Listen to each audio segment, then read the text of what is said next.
Hello, welcome to the I Live Truth podcast and channel. My name's Earl, and welcome. If you're new here, make sure to bookmark ilivetruth.com. That's where you can get the audio of these streams, typically a day early compared to YouTube, sometimes 2 days.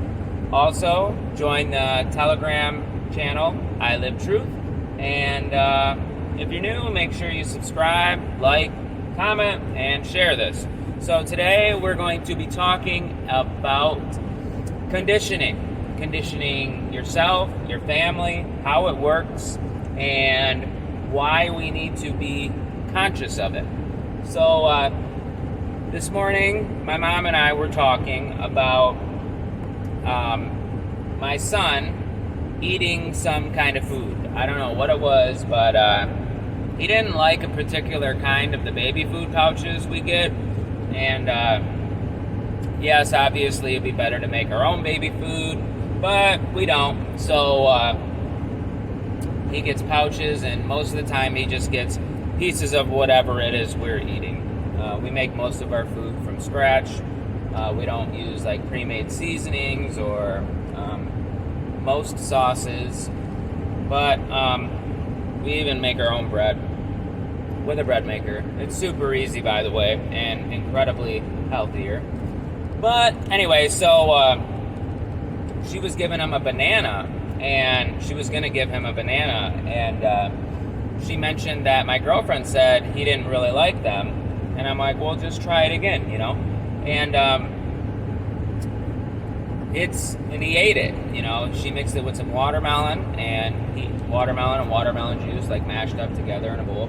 And he ate it. And it's very important to condition your children in a way that is good for them, their nutrition, and society as a whole. So I touched about this a little bit previously in another episode, not sure which, but I was talking about my daughter. So my daughter's 3.5, and for probably 2 years of her life, you know, close to 2 years anyway, at least a year and about 2 years, I was primarily the stay-at-home parent.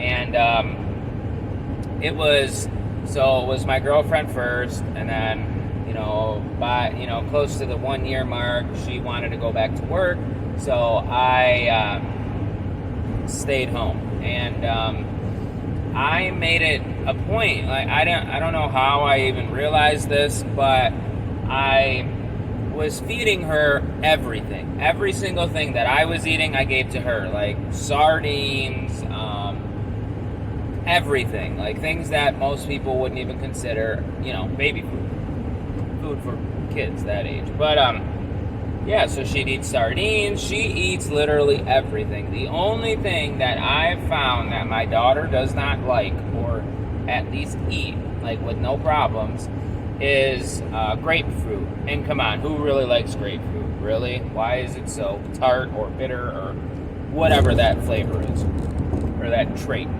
So, yeah, and I was thinking about this when she was like 1.5 years, when we were starting to introduce more foods to her, a lot more. She gave me these, they were like these kind of like packaged, processed food.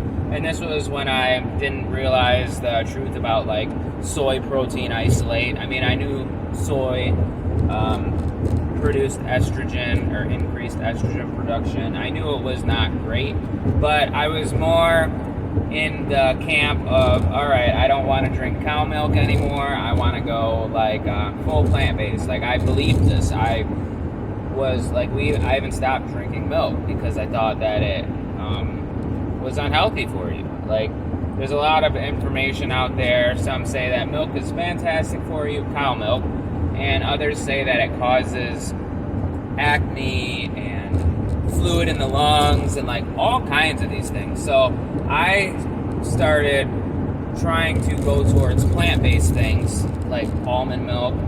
Hemp milk is actually very good. It's like the best thing you can find other than actual raw milk from goats or cows.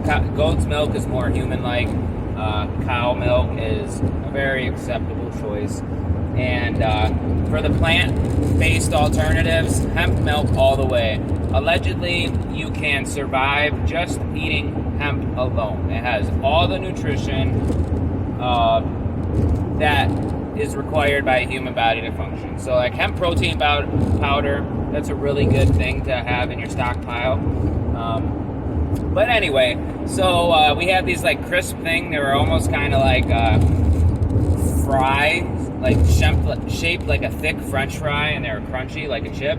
And they were cauliflower. They were made out of cauliflower, and I really did not like them. Or it was either those or these Cheez-It-like things that were made out of cauliflower, and I did not like them one bit at all at this point. And my daughter wanted some, and I gave her a few, and they're organic, you know. And she handed me one, and like I had the urge to say, no thank you, Daddy doesn't like those, you eat them though. But I caught myself before I said it, and I'm like, wait a minute. At this point, she's never heard or seen anybody reject food because they didn't like it. So she probably doesn't even know that that's a possibility. So I said, okay, thank you. I took the Cheez-It thing, and then I ate it. And I was like, ooh, these are good. And she's like agreeing, and she's shaking her head, yeah. And from that point on, I made it a point to never reject food, even if it was something that I didn't like the taste of personally. So I suffered, you know, and I ate things that I didn't like broccoli. I never liked broccoli, and for a point there, I didn't even eat broccoli. But now I eat broccoli. I eat everything mostly, but I try not to say I don't like something in front of her, because I want her to be conditioned that food is mainly for nutrition. Taste is a side effect, you know. We shouldn't be choosing what our diet consists of based on taste. This is wrong. This is what brings disease. I'm a firm believer that most dis-ease is from lack of nutrition and repeated exposure to poisons, and from all avenues, like on your skin, your shampoo, so-called soap, food, what you're breathing, all of it. So yeah, I think most of the time that people are choosing what they eat, you know, most of at least our society here in America eats things for the sole, what they eat is solely determined by how it tastes. They factor zero, they don't factor in the nutrition at all, you know. I mean, some people obviously do, people who grow their own food, people who know these things, but the majority doesn't eat food based on nutrition. And I wanted to condition her in a way that would help her to be healthy, a healthy mindset and physical health. And so the way that conditioning happens, or another good word for it is normalizing, is you repeat something or you do something repeatedly in front of a young mind, or anybody. This applies to anybody, not just children, but especially children. When you do a behavior, when you do something, it imprints that on the child. And it could be something like I was talking about this to a coworker yesterday, and he says that he's single, a young single man. I think he's very young, you know, before even 21. But I was like, so are you looking for a girl or anything? Like to start a family, blah, blah, blah, blah, blah. And he's like, yeah, I would like to, you know, but there's so many girls out there that are promiscuous. But that's probably the most acceptable word I could use to keep this clean. And not looking or not making commitments. But I explained to him, I'm like, well, dude, what do you do? You know, are you being the best you can be? You know, like, so many women, these young girls, they're just doing what they're influenced to do. So most of the music on the radio today, especially the stuff geared towards young girls, is absolutely conditioning them to not want a committed, healthy relationship, a marriage. And the song that comes to mind right now is, I can't think of the name, the girl that does it. She did a song with G-Eazy. I believe they dated. That's what my girlfriend told me. But it goes, A, B, C, D, E, F, you and your mom and your sister. You know, I don't know all the lyrics, but that's the chorus. And it's very, very catchy. Like, I find myself almost like kind of, you know, like getting into the groove because it's catchy. You know, the way that this music is designed, it's designed to put you in an emotional state and condition you. And the way that this happens, I think, is you're very capable of being influenced when you're in an emotional state. And I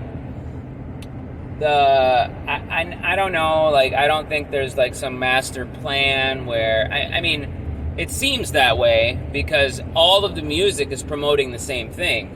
However, it seems to be what the people want, you know? So these young girls hear this music on the radio, and young men too, young boys, and they are conditioned to see that as normal. You know, it's been normalized. Same with like most music from like these people like Lil Wayne. And at my work, people are allowed to listen to music, but you can't use headphones. They use speakers, Bluetooth speakers generally, and it's loud. So like as I walk around the factory, I hear, you know, over here this is playing, you know, a couple hundred feet away I hear something else playing, and like I get a good taste of what is in music, you know, the lyrics, and I don't really listen to it.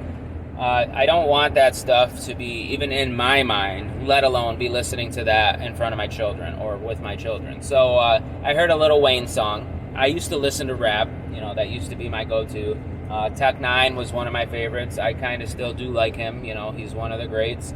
Him, Eminem, and like now I'm just absolutely disgusted by Eminem. I can't believe what he has promoted to our men in society and our boys. You know, I listened to Eminem very early. You know, the Marshall Mathers LP came out. I think that came out before I was even in high school. You needed to be 18 to buy it. I got it from one of my older friends, and it's just very, very bad. Like that song about him and his wife, it's called Kim. That's horrible. And that is normalizing the notion that women are objects and they should not have respect.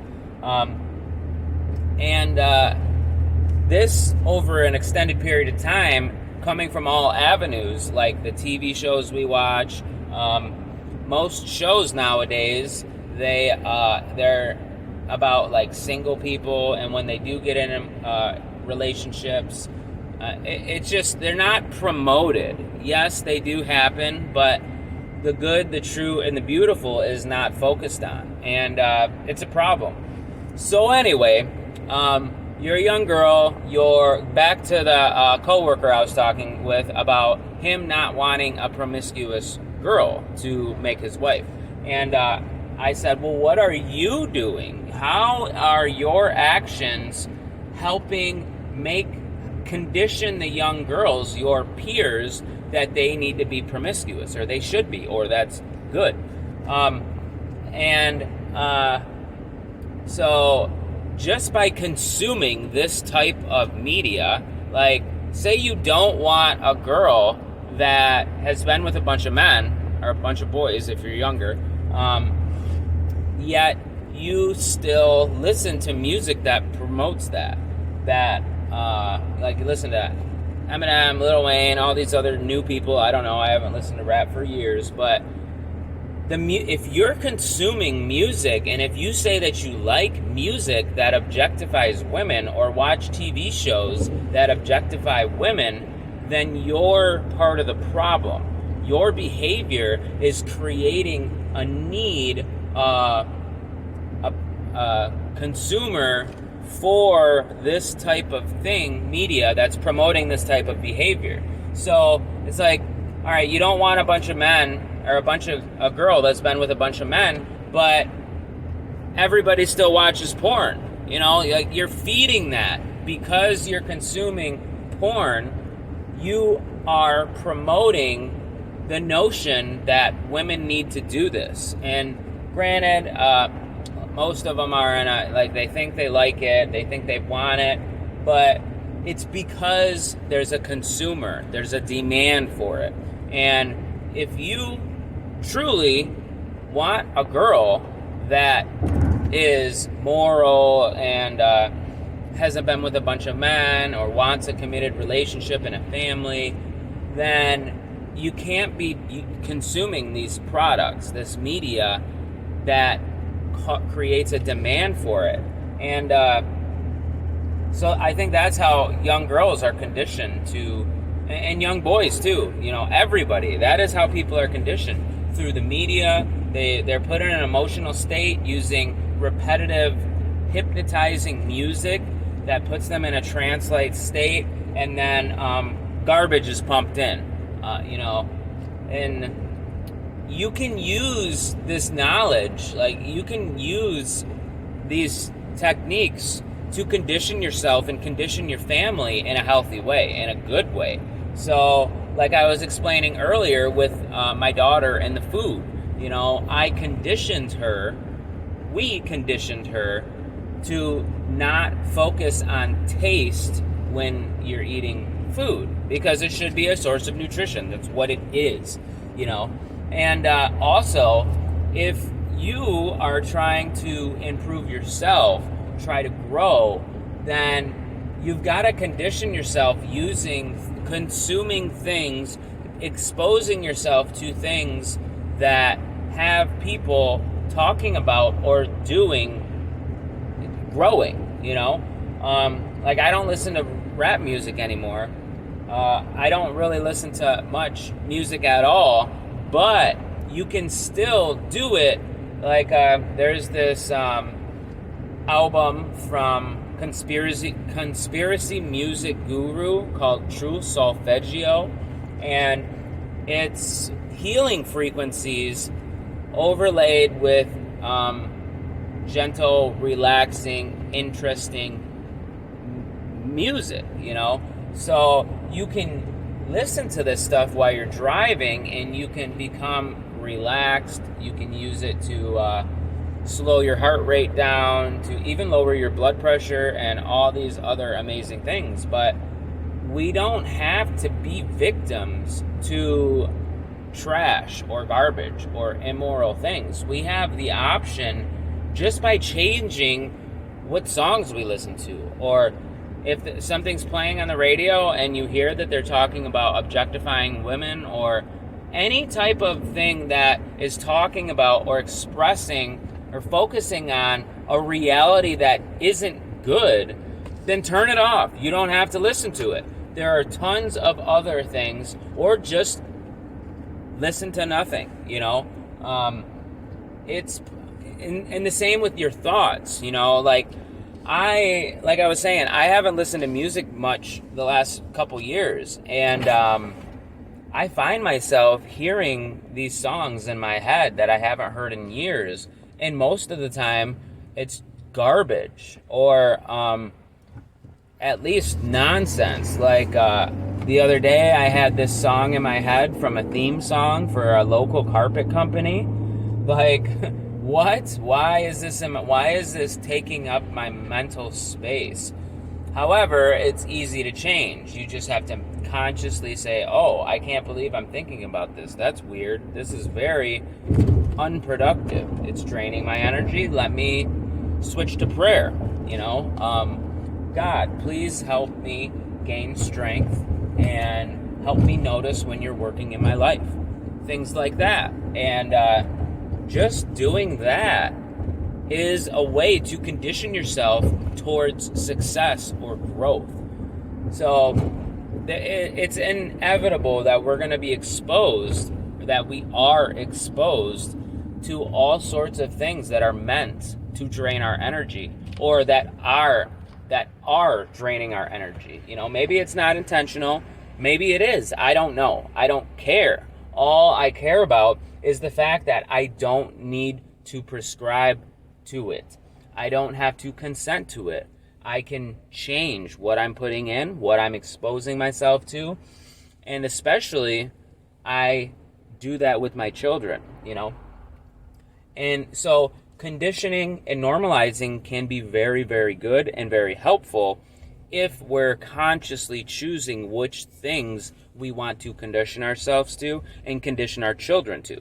So that's basically the point I want to get across in this thing, that yes, it's apparent that people, society, at this point in time, is being conditioned towards something that isn't for our best, However, we do not have to consent to it. Just like my other episode, everything is an offer.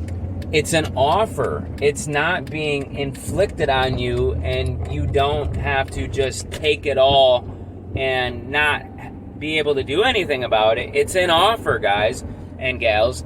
It's an offer. We do not have to consent to it. We do not have to accept it. All we have to do is make the conscious decision to not accept it. So much power lies in the notion or the realization that all of these things are offers. None of it can be forced on you without your consent. So, conditioning, normalization, and offers. That's really what this episode is about. And that's my main point. Use conditioning in a beneficial way to yourself. Condition yourself to be good. Condition yourself to grow. Condition your children and normalize good moral behaviors. Sorry.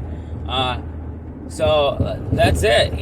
If you find this helpful or beneficial, then consider donating on ilivetruth.com. The monthly donations would be great. Help me really cement the notion in my mind that I don't need to survive. I don't need a factory to survive. I mean, I know I got a long way to go. But that would really help. That would help me focus on these streams, help me put more into them, and help me get them up quicker. So you can donate at ilivetruth.com. You can also support by subscribing and sharing this video. So also join the Telegram group, Telegram channel, I Live Truth, t.me/ILiveTruth. And also, don't forget to bookmark I Live Truth. Again, that's where the audio of these streams will be posted, typically a day early, sometimes two. And other than that, I just hope everyone's having a good day, and I hope this helps people. So, see you later.